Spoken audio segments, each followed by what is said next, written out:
ఏసునామలో flight ఎక్కుతుంది గాక. ఒక్క ఫ్లైట్ గురించి ప్రార్థన చేస్తే దేవుడు 4 ఫ్లైట్లు ఎక్కించాడు. ముగ్గురం కలిసి కూర్చొని ఆ శవం దగ్గర ప్రార్థన చేసినాం.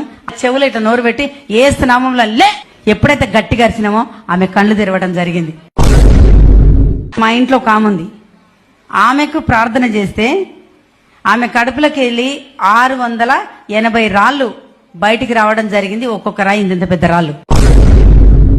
ఏసునామలో నాకు గర్భసంచి వచ్చిన కాకని పలికిన దేవుడు నాకు గర్భసంచి ఇచ్చిండు. ఏసునామలో నాకు 2 మనవలు పుడుదురు గాక దేవుడు అట్లనే ఇచ్చిండు. ఒకరోజు ఇట్లా నడుచుకుంటా ప్రభా నాకు 200 అయితే బాగుండని ఆయన అనుకుంటా నడుస్తున్నా. ఈడ మాట్లాడుకుంటూ నడిచిన ఆ బాబు కాళ్ళ కాడ పడినాయి. చూస్తే 100 రూపాయల నోటు కనిపించింది. తీసి చూస్తే 200 ఉన్నాయి. నా ఏటీఎంలో 270 రూపాయలు మాత్రం ఉన్నాయి.